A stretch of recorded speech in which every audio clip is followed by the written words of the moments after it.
दोस्तों, एक होता है अकेला रहना और एक होता है अकेला रहकर अकेला फील करना, यानी डिप्रेशन, एंग्जाइटी, लोनलीनेस, जिसके लिए आपके लाइफ में 2 से 4 दोस्त होने ही चाहिए जिनके साथ आप वक्त बिता सके, अपने दिल की बातें शेयर कर सकें। और एक होता है अकेला रहना यानी आइसोलेशन, जहां पर आपकी फोकस, क्रिएटिविटी, प्रोडक्टिविटी और आइडियाज नेक्स्ट लेवल पर होंगी।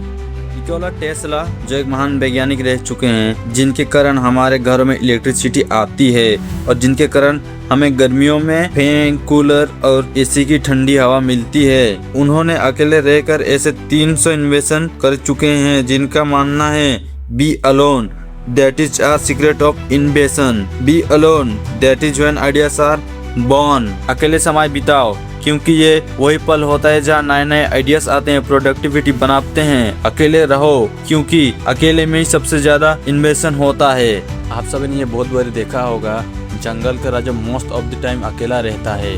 वो कभी भी झुंड में नहीं रहता और न ही ग्रुप में शिकार करता है, क्योंकि उसे पता होता है झुंड सिर्फ फॉलोअर्स की होती है, लीडर अकेला ही लीड करता है। वो किसी मजबूरी के कारण अकेला नहीं रहता, वो अपनी चॉइस से अकेला रहता है, उसे अकेला रहना पसंद होता है।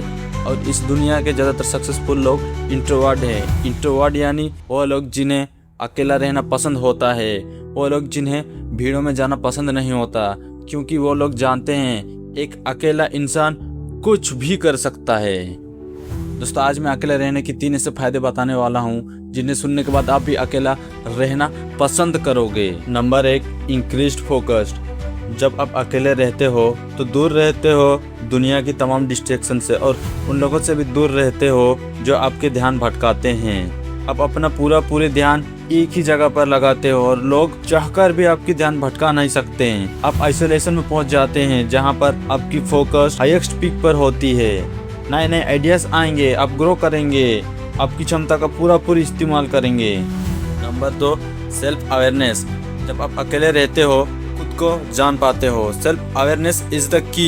एक दिन में और मेरा दोस्त खाना खाने के बाद एक लंबी वॉक के लिए निकलते हैं और बीच रास्ते में मेरा दोस्त मुझसे एक सवाल पूछता है और मैं भी उससे एक सवाल पूछता हूँ। ऐसे में हम दोनों सवाल जवाब करते करते कब रास्ता खत्म हो गया और कब हम घर पहुँच गए हमें पता ही नहीं चला। कि हम किसी के साथ में रहते हैं, हमें ये पता नहीं चलता कि कब टाइम निकल जाता है। बड़े बड़े रास्ते भी छोटे नजर आते हैं, लेकिन जब हम अकेले रहते हैं खुद को जान पाते हैं, वही समय वही रास्ता थोड़ा लंबा हो जाता है और हम अपने बारे में, अपने चाल चलन के बारे में विस्तार से सोच पाते हैं। सेल्फ अवेयरनेस के लिए, खुद को बेहतर जानने के लिए अकेला रहना बहुत बहुत जरूरी है। Number 3, master your emotion. जो इंसान अपने इमोशन को जान लेता है और उन्हें कंट्रोल करता है, वही खेल बदल देता है। और खुद की इमोशन को समझने के लिए और अपने इमोशन को कंट्रोल करने के लिए अकेला रहना बहुत बहुत ज़रूरी होता है। जो इंसान दुनिया की इमोशन को जानने में लगा रहता है वो दुनिया की भीड़ में खो जाता है, वो किसी को नहीं जान पाता है। और जो इंसान अपने इमोशन को जान लेता है और उन्हें कंट्रोल करता है, वो पूरी दुनिया की इमोशन को कंट्रोल करता है।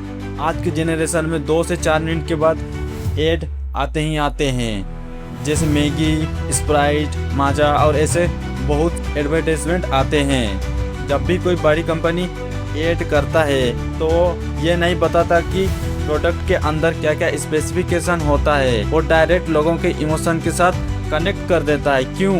क्योंकि उन्हें पता होता है लोग इमोशनली ज़्यादा अटैच्ड होते हैं। जो इंसान अपने इमोशन को मास्टर कर लेगा वही दुनिया में राज करेगा।